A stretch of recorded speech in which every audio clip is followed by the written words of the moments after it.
This month, we're going to be talking about very current changes in the law that are effective this month. And that's why we wanted to squeeze that in before the end of the year, because it's all very current, and you're going to hear from the experts who know everything about this, and hopefully you'll have some questions for them at the end of the program. One, I want to, on behalf of SPSP, thank you all for attending.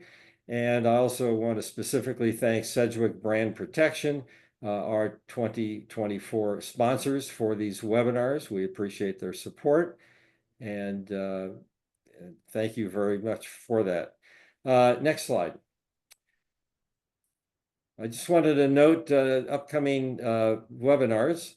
And I squeezed 3 of them into a very short period of time, because the one on January 29 is concerning a new risk assessment tool that looks very interesting, put out by Virginia Tech. And it's timely because it's just being issued, I think this month, or is already out. So I wanted to have some conversation about that. Secondly, the risk assessment program, we moved later in January because of travel schedules. And that's particularly relevant because you're going to hear today that the risk assessment, of course, is a part of the general product safety regulations. And so we've got a Geraldine Koch, a risk assessment expert in the UK, is going to talk about the EU risk assessment process. And then we're going to go back to the schedule. In February, we're going to get into foreign language issues and translations, someone from a translation company. And then I've got a gap because of ICPHSO, the ICPHSO meeting, so we'll start back up again in mid-March. So I just wanted to mention those to you. As Lawden said, that you submit questions. I may have posed questions during the program if they are relevant to what somebody's talking about, but if not, we'll hold the questions until the end. The advertised time for the program is from right now through 15 minutes after the hour, so an hour 15 minutes if we need it. We needed it last time the Cooley folks presented, so we'll see. If they end early, I'm sure no one will object, but they'll have plenty of time, and we'll have time for a Q&A.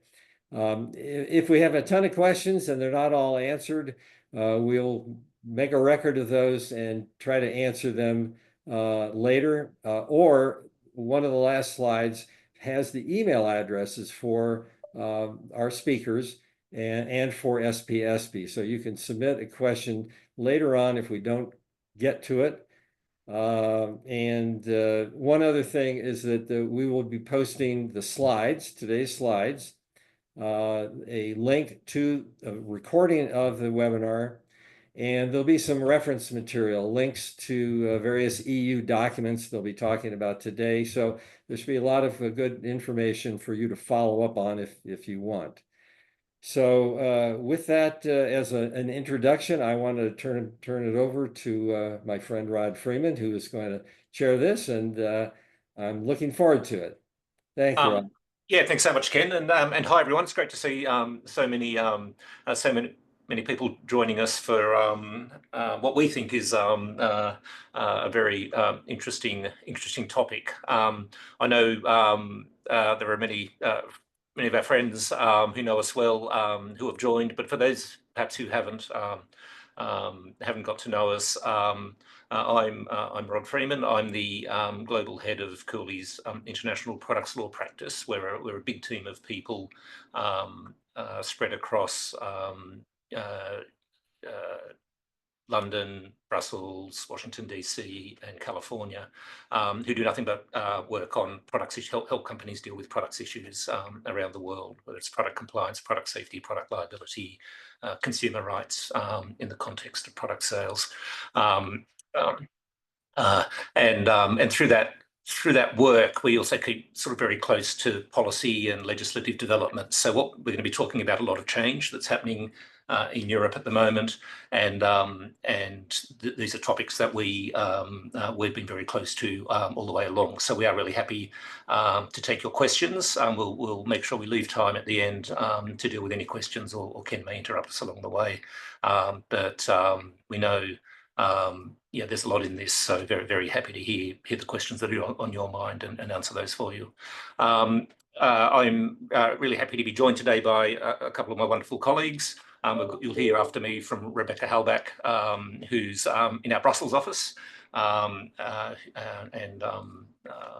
works on our products law issues for our clients out of Brussels, and Anushi Amin, who's based in our London office. So that's who you'll be hearing from. But let's crack on with the topics, and then like I said, hopefully hear some questions from you. This is what we want to cover today. We'll start off by talking about product safety and walk you through some of the major changes that are happening in Europe at the moment, and bring you sort of right up to date with the current status of all of that.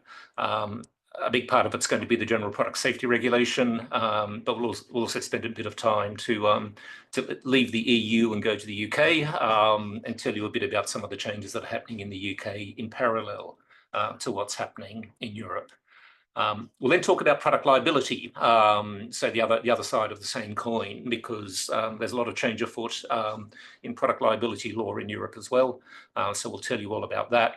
And then we'll talk about one of the hottest topics of the moment, and that is sustainability concerns, and how those policy priorities interact with product safety and product compliance, and then time for questions at the end. So that's what we have ahead for you today.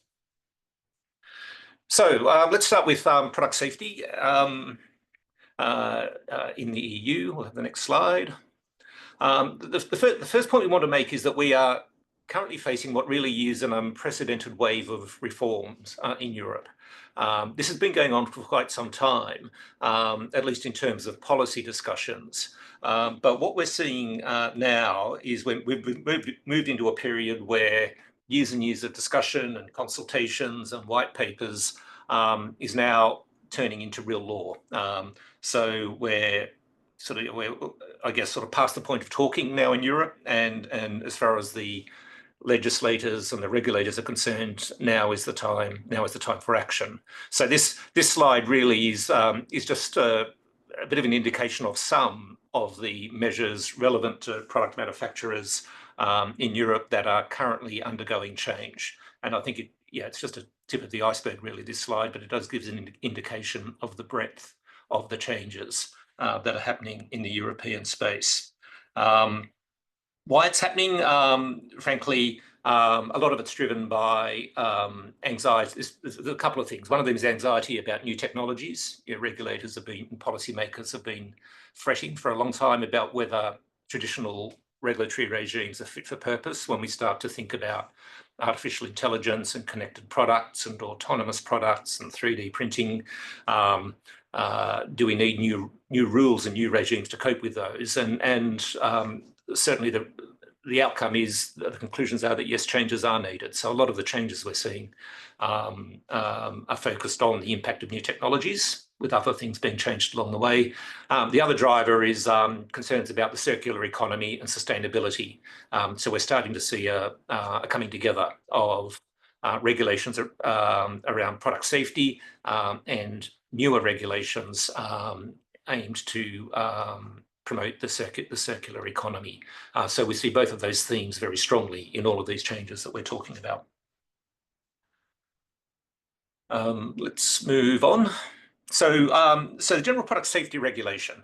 Just a little bit of history. The general product safety regulation, which actually comes into force at the end of next week, is a piece of legislation that's been about 12 years in the making, I'd say. It replaces the General Product Safety Directive, which has been in place for very many years.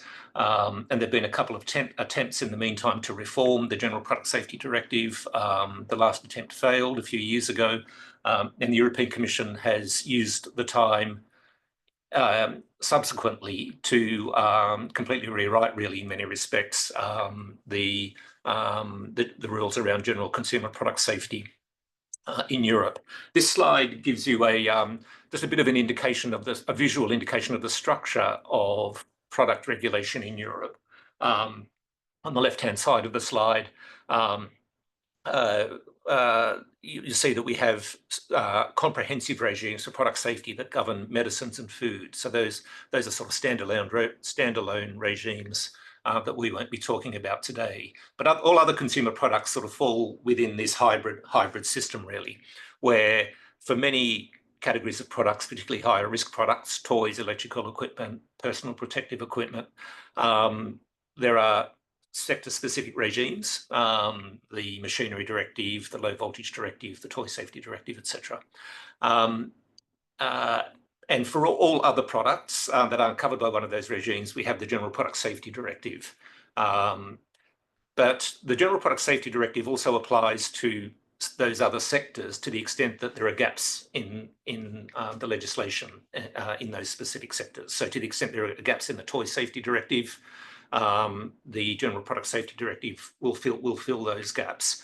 What has happened over the years is measures like the Toy Directive have become more and more comprehensive, so there hasn't been much room for the General Product Safety Directive.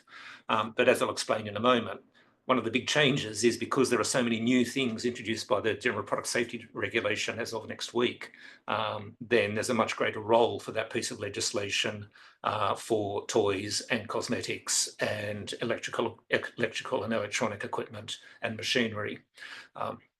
The only final thing to mention on this slide is the bar at the bottom for standards. Industry-led standards have a very specific role in the European regime, and the regimes rely very heavily upon the development of standards to support companies in knowing what they need to do to comply. Let's move on. So as I said, the very old General Product Safety Directive has been replaced with the new GPSR.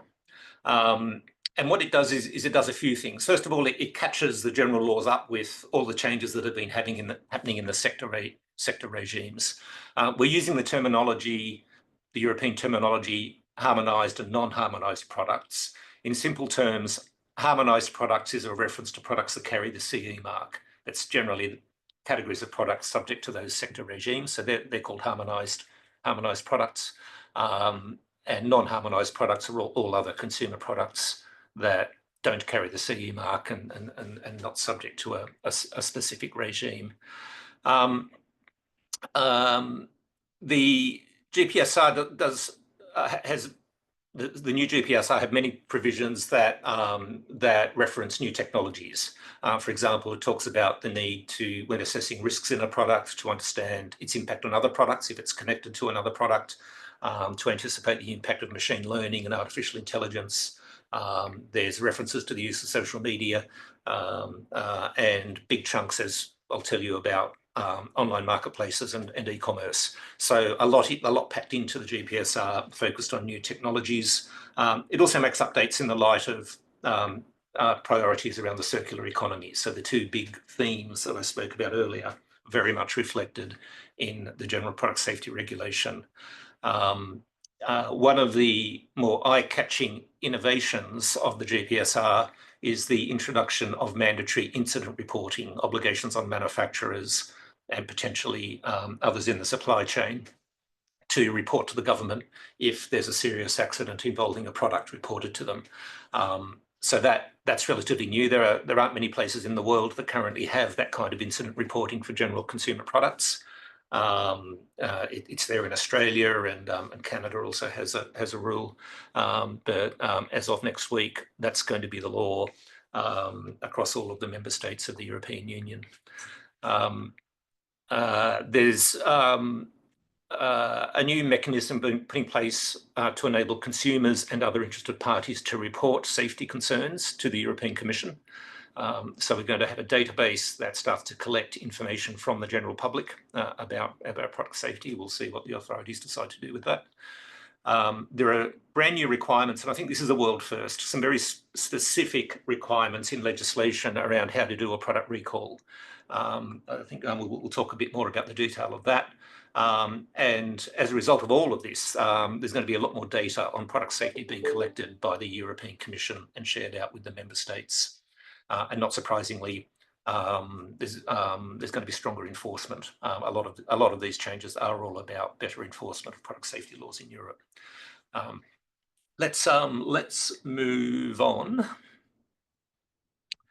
So one of the key innovations is they're playing around with the concept of safety and expanding the concept of safety. So the GPSR, compared with the General Product Safety Directive, introduces some additional considerations that need to be taken into account.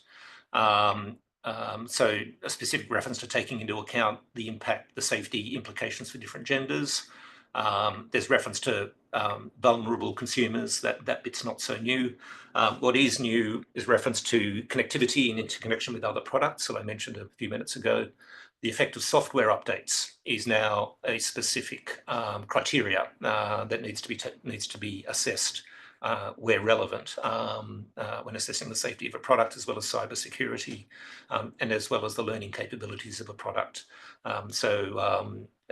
When dealing with products that have those kinds of capabilities, connectivity and cybersecurity risks and machine learning capabilities, the safety of those is expressly part of the safety equation in the legislation. As I've mentioned, the GPSR touches on two categories of products.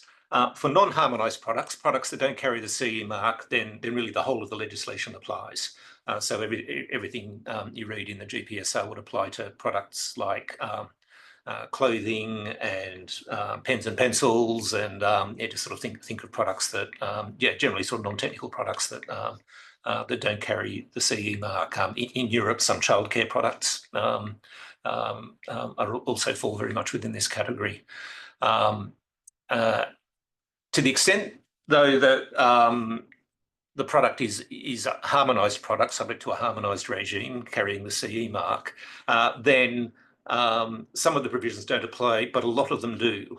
The incident reporting measure that I mentioned applies to all products, if they're consumer products, whether electrical, electronic equipment, toys, etc.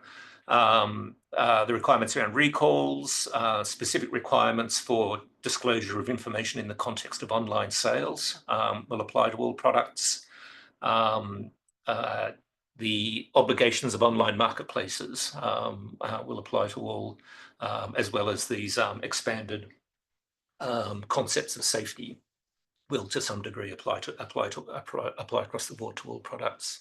And so this really is a measure that does impact on all consumer product sectors, as I said, except unless it's medicines or food. When it comes to non-harmonised products without the CE mark, then there are brand new requirements that haven't existed before that to some degree mirror what already exists for harmonised products. So the requirement to have a pre-market risk assessment is now applicable to all consumer products, whether they have the CE mark or not. So there is an expectation that there be a documented risk assessment for all products, and the European Commission is serious about this. The relevant information needs to be kept in a file, a technical file which has to contain certain information and kept up to date. And there are also new requirements for labelling and traceability of all consumer products. So all of this is brand new that companies sort of need to be addressing now for products that before 13th of December this year have not had these mandatory requirements associated with them. There's also a need to appoint for there to be a responsible person in the EU if the product is sold or made available to EU consumers. So this really bites on companies that are outside the EU who are selling direct to consumers in the EU. In those situations, those sales should not happen. The offering of those products to EU consumers should not happen unless there is a designated person in the EU to take responsibility for that product, and that person's name and contact details needs to be labelled on the product. So again, a brand new requirement and quite significant for many companies. New requirements for online sales. The main point to note here is if you're selling your products online to EU consumers, then the offer, so when the consumer sees the advertisement of the product or the offer of the product online, there must be a whole bunch of information available to them at the same time. Details of the manufacturer of the product, the details of the responsible person in the EU, and also notably any warnings and safety information that needs to accompany the product needs to be on display with the online offering. So quite a novel legislative initiative here that needs to be complied with as of Friday next week.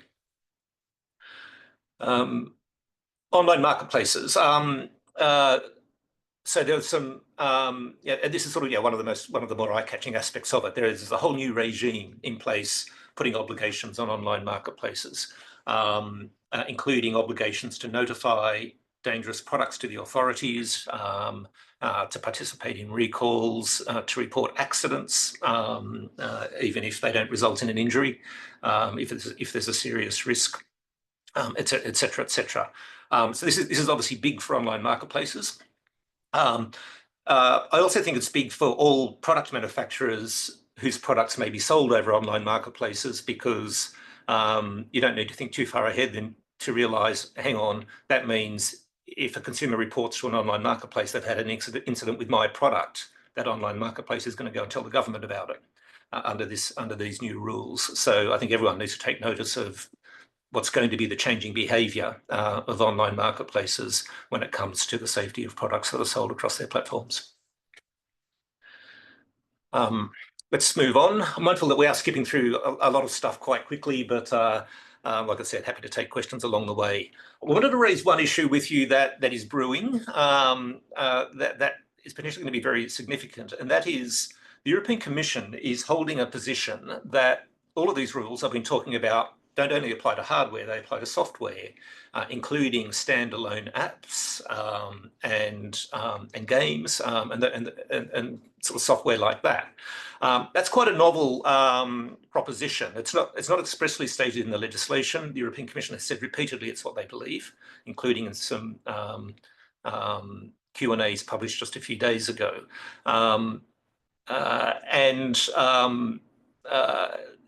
And that has a lot of implications for companies that are selling software, that are making software available to EU consumers. So it remains to be seen how this comes out in the wash, really. The European Commission is holding this line. And we know for sure from the clients we're talking to that a lot of software companies are just not ready for this, or frankly not aware of it, let alone being ready for it. So an interesting issue brewing there that's worth keeping an eye on. And then yes, go, yes. Yes, so moving on to the obligation to report accidents, which Rod already mentioned. So what is reportable really depends on the seriousness of the effects of the accident. So as you can see on this slide, the threshold is that an incident needs to be reported where the use of a product results in death or in serious adverse effects on that individual's health and safety, whether that's permanent or temporary. Once that threshold is met, a report needs to be made to the member state where the accident occurred via the EU SafetyGate platform. And this is, I think, responding to one of the questions we've had in the chat just now. The GPSA also requires that happens without undue delay from the moment the manufacturer knows about the accident. So it has to be pretty quickly, but unlike some of the suggestions at the beginning, it doesn't say immediately, and it doesn't specify a certain number of days. This obligation to report, as Rod already said, applies to the manufacturers, and where the manufacturer is based outside of the EU, it's the responsible person appointed by that non-EU manufacturer. The distributors and the importers, they don't have to notify the authorities, they instead have to notify the manufacturer. But that also means it's really important to have a direct or a procedure to make sure that the distributors and importers know whom to report that to at the manufacturer. Online marketplaces, again, will also have that obligation to report accidents to the authorities, as already mentioned, although to a slightly different threshold. So they have to report accidents where the use resulted in serious risk or actual damage of the health or safety of a consumer. So that's a slightly different threshold, arguably perhaps a lower one. Moving on to recalls, the GPSR has introduced a number of changes in relation to the content of recall notices and on how to conduct recalls. There are essentially three pillars to that. The first we wanted to highlight is that in case of a recall, companies need to directly notify without delay all the consumers that can be identified, and they have to use the data that they have, including contact details of their consumers, for example, if the products are registered. If not all consumers can be identified that way and therefore notified, they have to use a variety of other channels to ensure that they spread the recall notice the widest possible reach. So that includes posting, for example, on the company's website or reaching out through social media channels to spread that information. We do have a new recall notice in the form of an implementing regulation published by the European Commission, and that sets out the information that needs to be included. It contains some mandatory requirements, for example, what the company has to indicate in terms of precautions perhaps that consumers need to take, including perhaps an instruction to immediately stop using a product that is subject to a recall, unless there is a way for the consumer to use that product safely under certain conditions. Companies can also not be using certain wording like voluntary, for example, or precautionary, or say that there haven't been any reported incidents. Finally, the GPSR requires that companies offer 2 out of the 3 options of remedies, so out of repair, replacement, and a refund. And then there are some requirements around refunds, which, for example, cannot be or have to be the purchase price and cannot be reduced, for example, because the consumer has already used the product. And here we've set out some of the requirements set out in that template recall notice that I've mentioned. We have, as a team, provided some input to the European Commission, and we're quite happy to see that that has been taken on board with some clarifications. But I will not spend too much time on this. Instead, turning to the enforcement measures, and really the GPSR, as Rod already said, will introduce a few changes to strengthen enforcement, including on international cooperation, for example. But what remains, as was already the case under the previous and the currently existing regime before the GPSR comes into force, the penalties will continue to be set at member state level, and enforcement will be conducted by primarily the member state authorities. But we will in future hopefully get some more information, for example, on what number and value of penalties are being imposed by national authorities through this reporting obligation by the member states, and the fact that the European Commission should publish a annual report with the information it receives from member states on, for example, the elements that we've set out on the slide here. In terms of next steps, We've already mentioned that the GPSR will enter into force Friday next week, but that we are still waiting for some details for clarification. You'll see on this slide that most of the sort of supplementary rules we were expecting have been published. The most important piece we are still waiting for, though, is the first one on the list, the guidance on how to fulfill GPSR obligations. And that might be published next week, actually, perhaps, who knows, on the day the GPSR actually enters into force. And with that, I will hand over to Anushi, who will talk you through some of the corresponding rules in the UK. Thanks, Rebecca. So now, I guess, just to turn to a few things on UK product safety. I'll give you a high-level overview first, and then we can go into a bit more detail. So on the 2nd of August last year, the UK government published a long-awaited consultation on a range of proposals for the reform of UK product safety laws, which we refer to as the UK Product Safety Review. That consultation was on a range of proposals, and it was open for stakeholders to provide feedback on. And the issues included mandatory incident reporting, defining the role of an online marketplace and their duties, direct penalty powers for enforcement authorities, as well as a review of the UK product liability regime. Some of those proposals were very much expected. So we know that the EU has been making lots of reforms to bring rules up to date with new technologies, online sales, market conditions. And since the UK product safety rules are largely derived from EU laws, the UK is facing the same issues.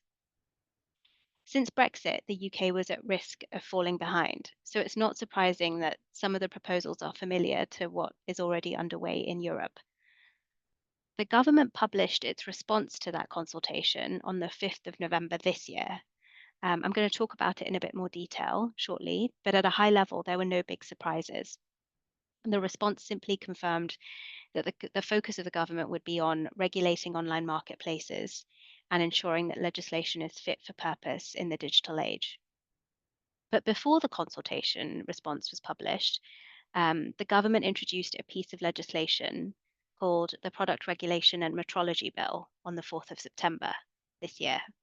And that's currently going through the various stages of lawmaking in the House of Commons and House of Lords.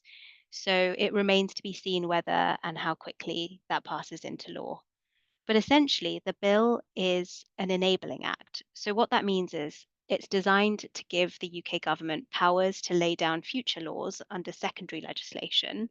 And that secondary legislation will contain the actual detail of the reforms. The bill itself provides very little detail on what the secondary legislation will cover, but we can make a few predictions based on the powers that the bill gives to the government, which I will talk about and which is set out on the next slide. Thanks, Rebecca. So essentially, the bill is drafted to give the UK government power to do a few things. The first is set new requirements for products along with an expanded concept of health, which includes mental health. The power to update UK laws to align with reforms made in the EU, or allow products that comply with updated EU laws to be placed on the UK market. But that doesn't necessarily mean that the UK is going to align with the EU. The powers also enable laws to be made diverging from the EU. Powers to impose new obligations on online marketplaces and requirements for products marketed on those marketplaces. And then to rationalize enforcement powers and also introduce tougher penalties, including the ability to empower authorities to impose direct civil penalties without needing to go through the court system. And then the fifth one is to enable information sharing. And that's just an example of some of the key powers granted to the government by the bill. So the bill doesn't itself change much, but it's still really important because firstly, it indicates that change is coming in the UK. And secondly, once the bill becomes law, that change could be really quick because we've seen with other enabling acts that make provision for secondary legislation that actually the secondary legislation is passed really quickly. without much notice or guidance to help companies comply. And then turning to the government response to the product safety review, thanks, Rebecca, which I mentioned earlier. I'm just going to run through some of the main points outlined in the response, but I won't spend too long on this as it's quite vague and it's very much a loose plan for the future. So the first area focused on in the response, again, no surprises, online marketplaces. Essentially, the sale of unsafe products online was deemed a significant problem in the response. And the response emphasizes the government's intention to introduce requirements to regulate online marketplaces at the earliest opportunity. It notes that these requirements will be developed in the next 12 months and introduced as secondary legislation as soon as possible. And our best bet is that's going to be in the next 18 months or so. And then cross-cutting hazards. So the government is considering a move from sector-specific risks to cross-cutting hazards. So essentially, for example, looking at the choking hazard presented by button batteries, but not in a sector-specific way. It remains to be seen what's envisaged here. It's not entirely clear, but the response states that the government is going to develop options for consultation in the coming months in the hopes that it can bring forward legislation across the UK as soon as possible. Digital labelling. So that was another area of focus. During the consultation, there was support for the introduction of voluntary digital labelling to enable businesses to provide certain product safety compliance information, such as the UK Conformity Assessed Mark, the UKCA mark, digitally rather than on a box or a label. And in the response, the government confirmed that it is moving towards allowing for provision of information via digital labelling. And I think in the next few months, we'll see how the government is going to progress that. And then finally, a stronger enforcement framework. So we know from the response that there will be a focus on the coordination and alignment of product safety approaches. So for one, the government is actually seeking to enhance the kind of coordination role of the UK product safety regulator, OPSS, to address enforcement gaps and reinforce better ways of working between market surveillance authorities. But there's still a few open questions. So what do we still not know following this response? I think the key is that it's actually not clear how the government intends on approaching the ongoing question of alignment with EU rules. We're seeing a wave of reform, as Rod said, in the EU, the GPSR, the Product Liability Directive, which I'm going to talk about, the AI Act. And the response does acknowledge that this is a question, and it does say that the government aims to align with international standards. But there's also this emphasis placed on adopting regulations that better suit the UK's specific needs. So time will tell. And then another kind of big open question is timings. So the response outlines various intentions and proposals, but timelines remain vague. Unclear what the impact will be on businesses, and we're hoping that there is further guidance that comes out on compliance costs or support measures to kind of help businesses adapt to any new regulations. And again, on digital labeling, not much in the way of specifics. And so then turning to the other side of the coin, product liability, I'm going to talk a bit about what's happening in that space in Europe. On the next slide, thank you, Rebecca. So before we talk about upcoming reforms to the Product Liability Directive, I think it's worth just starting with a brief recap of the key features of the existing regime. So under this strict liability regime, producers are responsible for defective products, regardless of whether the defect is their fault. So claimants just need to show A, product was defective, 2, that they suffered damage, B, they suffered damage, and C, that there was a causal link between the defect in the product and the damage they suffered. So there's no need to show that the producer was at fault. So essentially, establishing that a product was defective is usually the biggest hurdle in bringing a claim. under the existing regime. And the key question when it comes to establishing defect is whether or not the level of safety of the product is below that which consumers are entitled to expect. So in other words, it's an objective test. It doesn't actually matter what the claimant expected. And also worth mentioning that under the existing rules, claimants can recover damages for death or personal injury, as well as damage to private property more than 500 euros. Now, this regime has been revised for the first time in nearly 40 years. The new Product Liability Directive will enter into force on the 9th of December of this year, so in a few days. And it's going to start to apply across Europe in 2 years. That's on 9th of December 2026. And the reforms are driven by the European Commission's concern that the EU's existing regime was just becoming outdated and not fit for purpose in the digital world, including in the context of new risks or new perceived risks posed by connected products, AI, the circular economy, and e-commerce. So if we turn to the next slide, great. I'm going to run through some of these reforms and how the reforms actually seek to address these new perceived risks.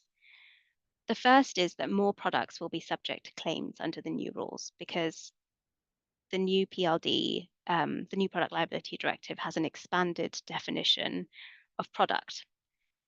So historically, this has been limited to hardware products, but now the definition has been expanded to cover not just hardware, but also software. And that includes embedded software, so software that's embedded in hardware, and standalone software, as well as AI and related digital services.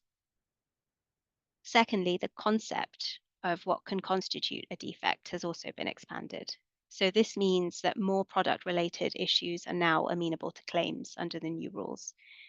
Particularly relevant is the fact that defect has been expanded to cover new issues like cybersecurity risks, connectivity risks, and software updates, or the lack of updates. So a product could be deemed defective because a producer didn't provide a software update to fix a bug or an issue.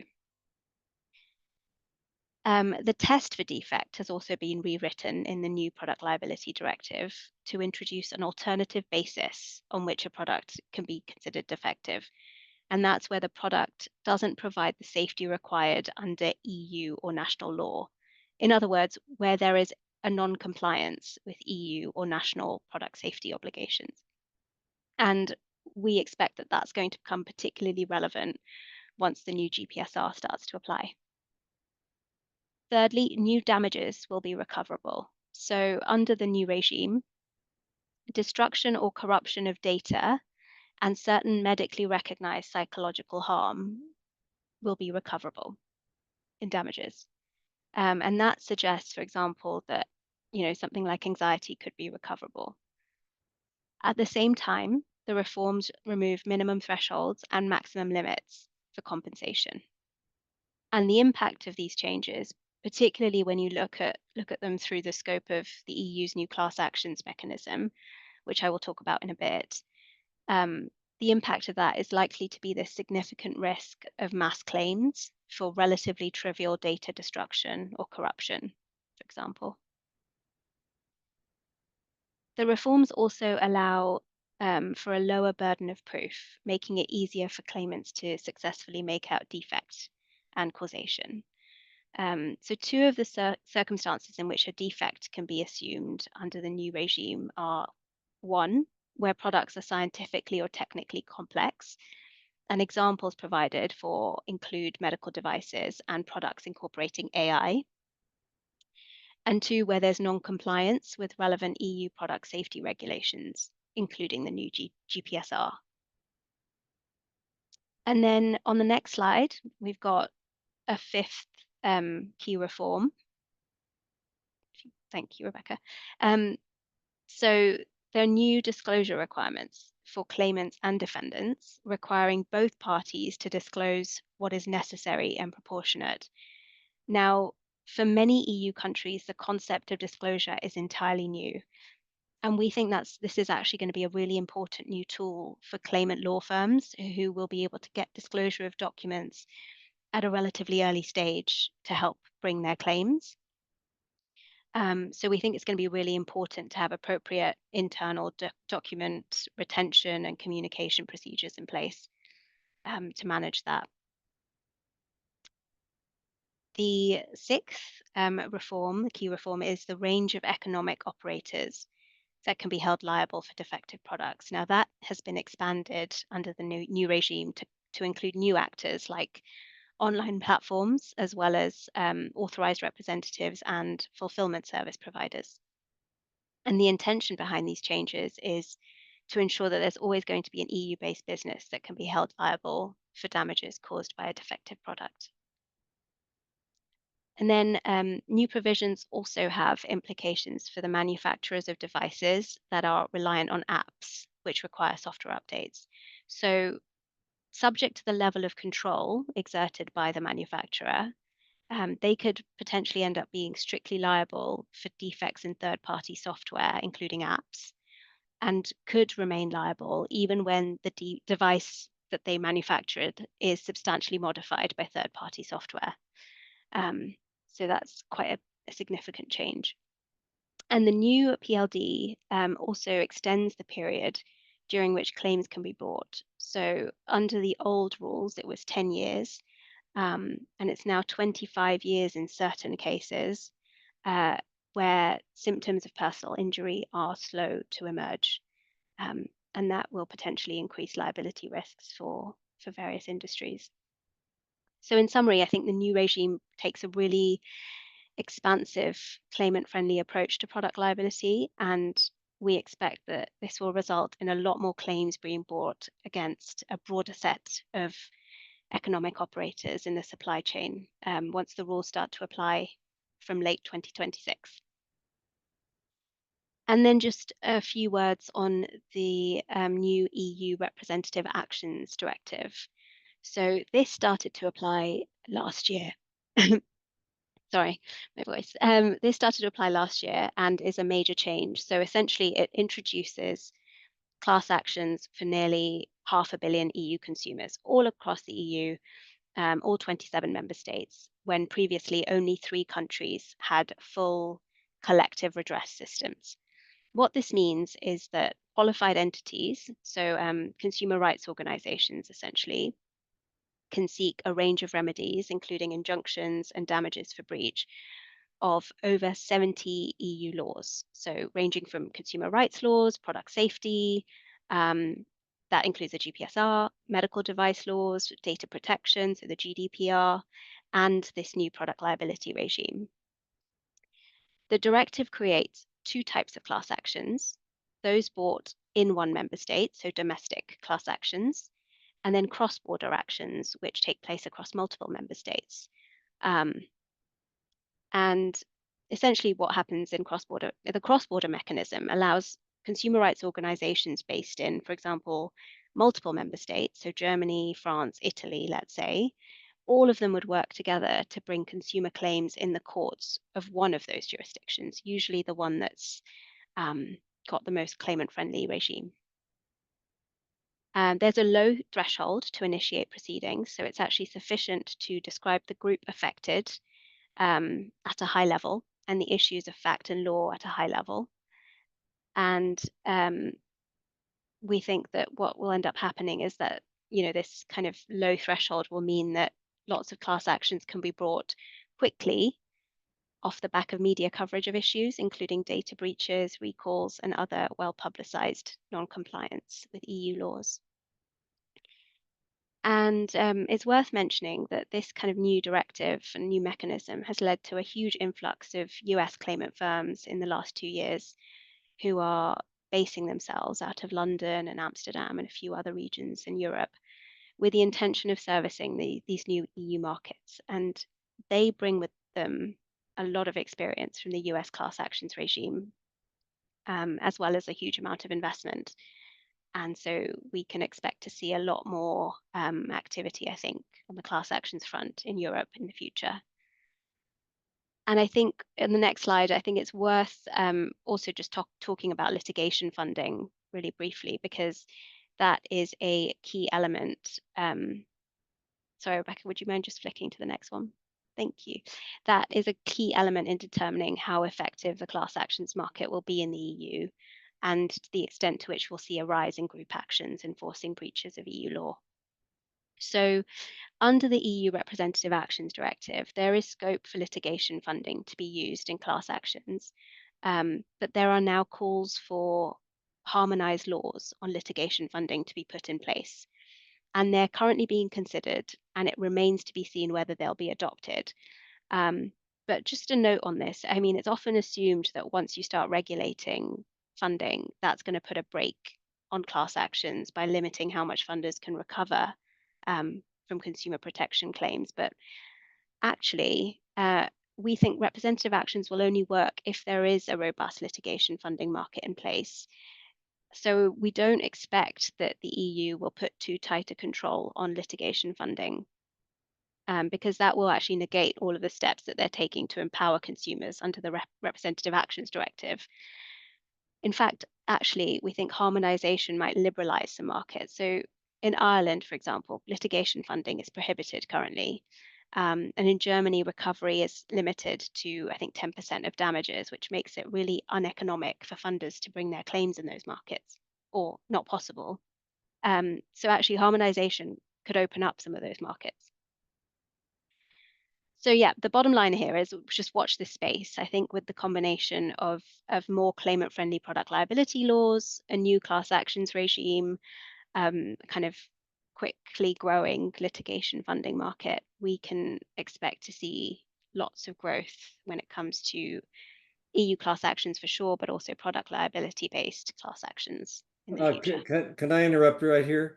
In the US, there are a lot more class actions being filed in connection with recalls, with the allegation being that the recall was inadequate, that they didn't offer the right remedy, or was ineffective, and a lot of class actions being filed. This is relatively new, particularly in the consumer product area. So we got problems in both places.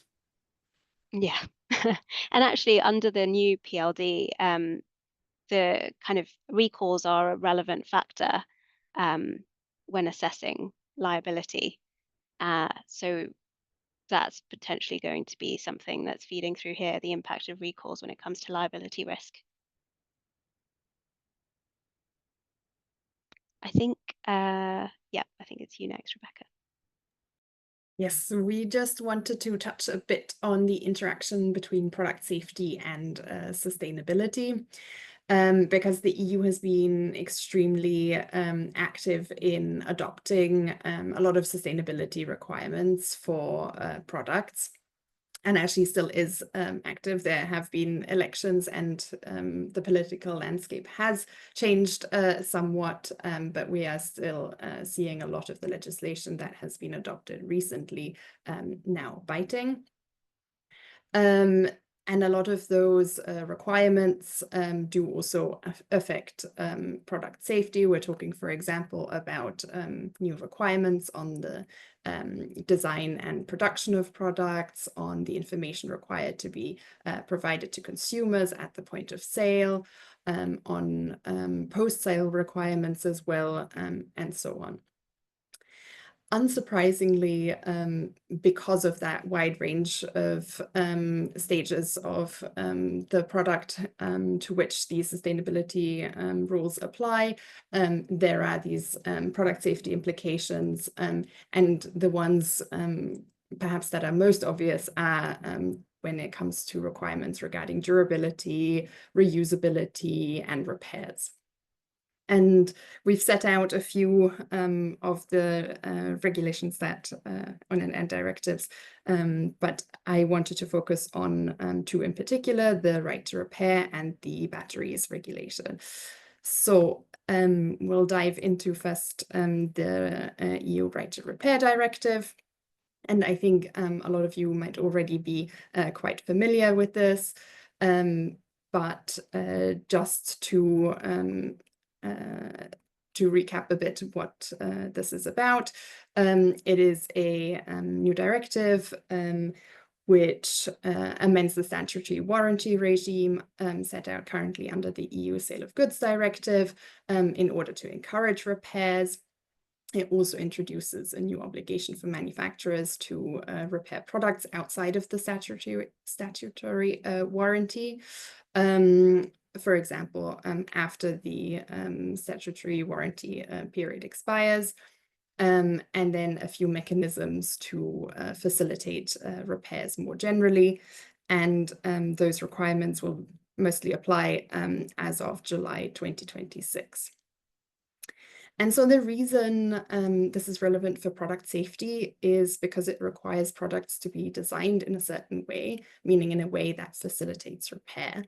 But it also impacts product safety because when products are repaired, that might sound like great news for the environment and in terms of costs for the consumers.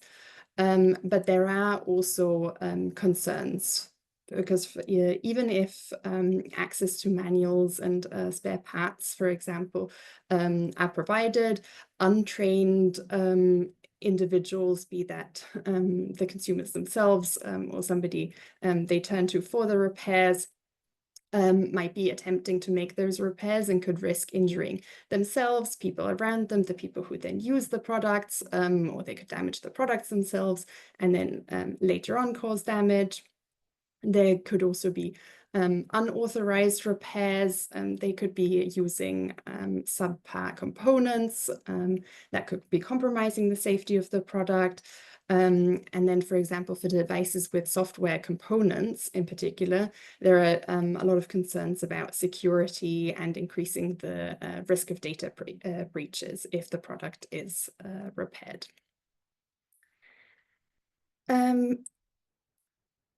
Then just a few words also on the batteries regulation, which I'm sure also many of you have already heard about.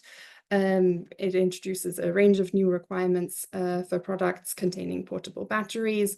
I should also say at this point that these new requirements apply both to companies manufacturing batteries, so really the battery sector, but also to companies with products containing batteries.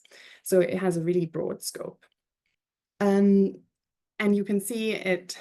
We've put most of the new requirements it introduces on this slide, but for these purposes, for product safety purposes, we wanted to focus on the introduction of an obligation to ensure that batteries are removable or replaceable by an end user at any point during the lifetime of the product, and that devices falling within the scope of this new requirement need to be accompanied by instructions and safety information on the use, the removal and the replacement of the batteries and spare batteries.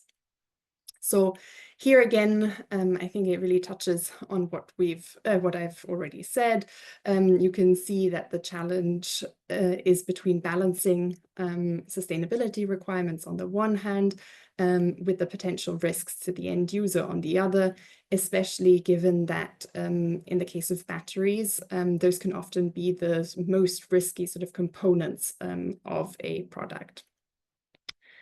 So it's really similar concerns, again, that we've already talked about before, about the expertise and the skill of the repairer, whether the spare parts are going to be compatible, and whether they are of a quality that is safe.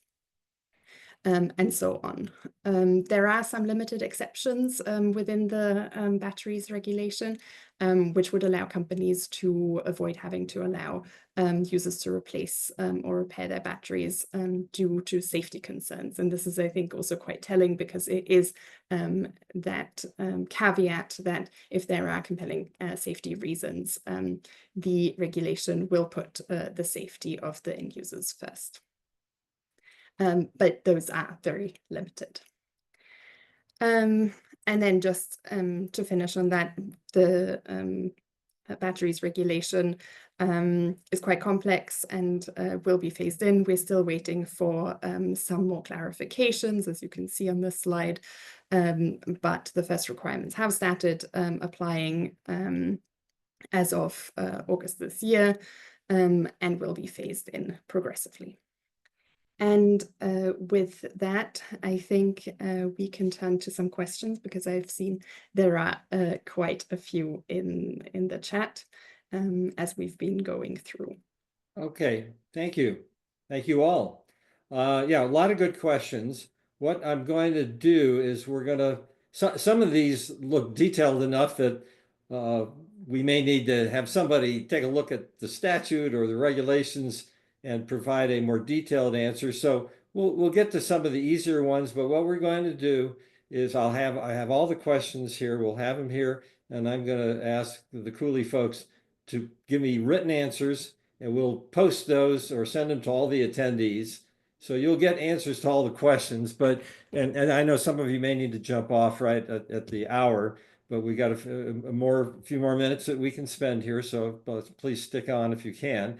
And we'll try to do some of the questions that they can answer off the top of their head, and we will get answers to everything that you posed. And certainly if questions come up afterwards, there's you can email on the SPSP email address, and I will get the answers to you. And again, depending on what they are, we'll try to provide them to everybody, because I'm sure everybody has similar questions. So with that said, I'll turn it over to one of the three of you to take some of these questions. So yeah, I'll turn it over to Rod. How's that? You're the chief here, so you can start. Okay, well, let me sort of pick off a couple of them. There's a question about product recalls and who should give the money back or compensation to individual consumers. What the regulation says is that that's the responsibility of the party responsible for the recall. Now, that will usually be the manufacturer who's considered responsible for the recall, and they have an obligation under the GPSR to recall a product if justified by the circumstances. But importers can also carry that obligation as well. So the answer to that question is the remedy needs to be offered. The remedies need to be offered by the party that actually is responsible and conducting the recall. I thought there was a related question. I'm just flicking through the questions now. No. Okay. There's a question, is there a list of products identified as non-harmonized and harmonized? I think the best place to look for that is there's a piece of legislation called the Market Surveillance Regulation, which has a big long list as an annex of the harmonized, of what's generally considered the harmonized products. But basically, as a rule of thumb, if your product is covered by one of the measures in that list, then it's considered a harmonized product. If not, then more than likely it's non-harmonized, and GPSR in full force applies to that. Here's the other question. Is it required to use the template for product recalls? The GPSR does suggest the template should be used. That's the implication of the way in which the GPSR is set up. I mean, in practice, it does come down to what the enforcement authorities think. And one of the things we haven't discussed today is that for all of these EU measures that we've been speaking about, the European Commission really doesn't have much enforcement power. All the enforcement power is in the hands of the individual member states. So it is, to some degree, it's down to the idiosyncrasies and views of the authorities on a country-by-country basis. Yeah, there are efforts to try to make sure there aren't differences in views and procedures in place to try to ensure that. But we can certainly see a world where some regulators in the EU just insist on this template being used and used strictly in accordance with the form that's been published. So that's our expectation, but it remains to be seen what the guidance says, which hopefully we'll see next week, as well as the behaviour of the authorities. Well, Rod, that goes to one of the questions here about where will the member states or the EU regulators initially focus their compliance efforts and enforcement efforts? And I would guess the answer is who knows, because we haven't heard from them yet. And if it's up to each individual member state, it could be a variable then. Yeah, yes, that's right. But we can have a guess as to what they might focus on. A lot of the GPSR is set up to make it easy for authorities to find breaches. Not necessarily to find the most dangerous products in the marketplace, but to find companies that are breaching the law. So, for example, the laws around online sales, where certain information needs to be made available to consumers at the point of offer. It's really easy for a regulator to just sit at their desk and cruise websites of companies to see what they're saying when they're offering products. So they can find breaches and feel like they're doing their job without having to get up out of their chair or leave their office or make a test purchase or go to a lab. So I think sort of there's low-hanging fruit there for some authorities to just sort of immediately start looking for companies that are breaching those rules. So, you know, my prediction is that's probably a place where some authorities are going to start. I mean, the other area that's going to be really interesting is sort of every recall announced after Friday next week is probably going to be subject to these new rules. There is a little debate we're having as to whether it clearly applies to products that were put on the market before the rules came into place. But we think, irrespective of the academic argument around that, the authorities are going to expect these new rules to apply, which means, you know, use the template. You have to offer, rule of thumb, have to offer consumers 2 remedies out of a choice of 3, unless it's disproportionate to do so. So we think that's going to be an obvious area where the authorities are really going to get their teeth into GPSR. One more that I'm trying to find questions that are easy to restate and hopefully quickly to answer. Do the accident reporting rules apply to manufacturers to sell products or equipment to commercial entities, not to consumers? I'm sure there's a fairly clear answer to that one. Anybody have that? I'll just pause in case Rebecca or Anushi want to tackle it. Otherwise, I will. Which one was that one? I cut out for a sec. Do accident reporting rules apply to manufacturers that sell commercial products that are not sold to consumers? I think maybe you could take that one, Rod. Yeah. So the answer is not completely straightforward. The GPSR only applies to consumer products intended for consumers or reasonably anticipated to be used by them. Now, of course, products destined for consumers can be sold on a business-to-business basis. So if the product is destined for consumers, then it's a consumer product. If we're talking about products that are designed exclusively for professional use and not intended and not expected to be used by consumers, then generally they'd be outside the scope of these rules. So that's sort of the rule of thumb. That the short answer is it's only consumer products. The longer answer is the definition of consumer products can be fairly broad in the EU. Well, in the US, there are significant questions about what is a consumer product, certainly the way it's defined by the Consumer Product Safety Act. So if you sell a product, a commercial product to a commercial entity, but it subjects consumers as bystanders, we'll say, to risk, then the question is, does that make it a consumer product subject to the U.S. Consumer Product Safety Commission? So it's not real clear in the U.S. on that, particularly when you're selling commercial products. You might have a similar issue in the EU, or maybe it hasn't been decided yet.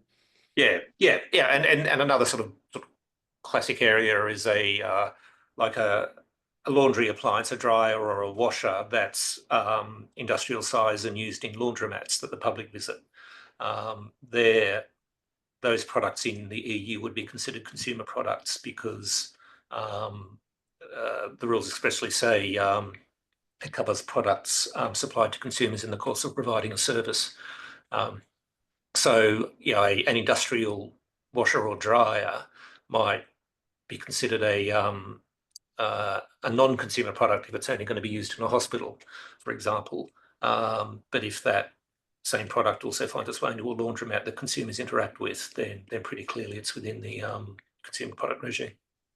Yeah, I think we might want to do a webinar on that question because it gets very, very vague, and you want to be careful given the new enforcement rules. Okay, there was another one about products identified as non-harmonized or harmonized. How do you figure out whether it's a harmonized or non-harmonized product?